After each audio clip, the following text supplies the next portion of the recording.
Hi, this is Paul, and thank you for watching this month's edition of Refugee Support Insider. For those of you who have volunteered in the past or volunteering in the future, I wanted to talk about Moldova, possible work in the UK, our Dignify event in November, and share a couple of stories about people that we've been supporting in Cyprus. Moldova, we've been there from March until last year until May this year, and then in May the donor said, "Oh, can you? We've got some more money for you, but it has to start in October." So we thought, "Oh, we'll shut for the summer." So we spent May closing the centre, and then in June the donor said, "Oh, we've got some more money." So we then spent the rest of June reopening the centre. It opened on Monday. Paula is running it with some local Ukrainian and Moldovan people to help run the centre, but we could really use some volunteers. So if you guys are available from now until like the middle of September for a couple of weeks, we've got a brilliant apartment. It would be free. It's a pretty easy place to get to. The city's great. It's fantastic work. We're supporting 1,100 people, a mix of Ukrainian and Moldovan. So please have a look, and if you can come out, please do.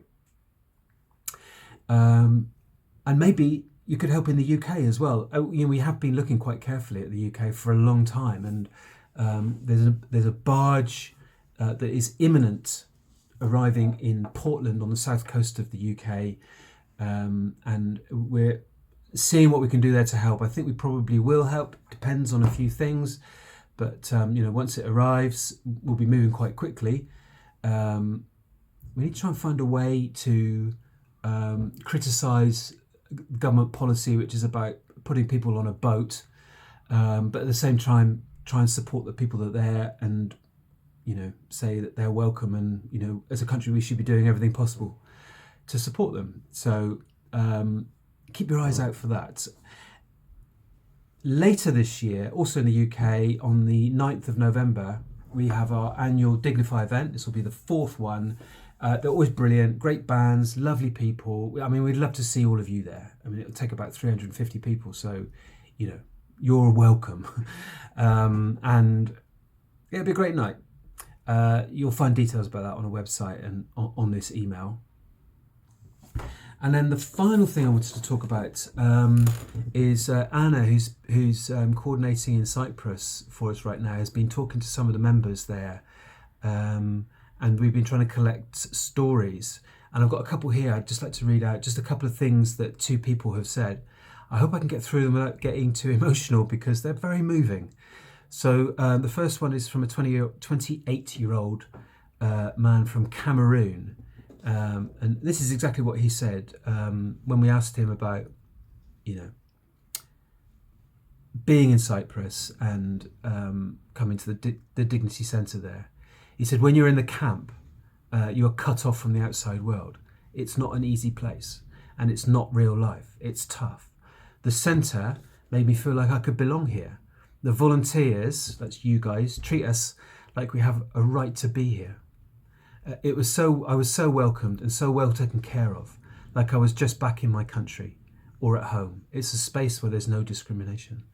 And I think we talk a lot about the stuff that we give, the food and the hygiene items, and that's important.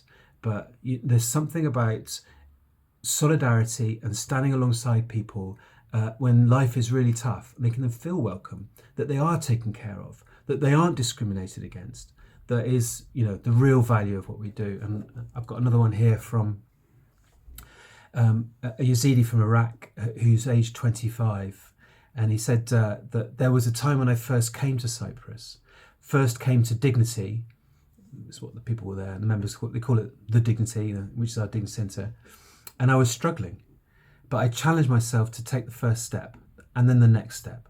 And the more you struggle, the more the challenge, the more you have to be strong.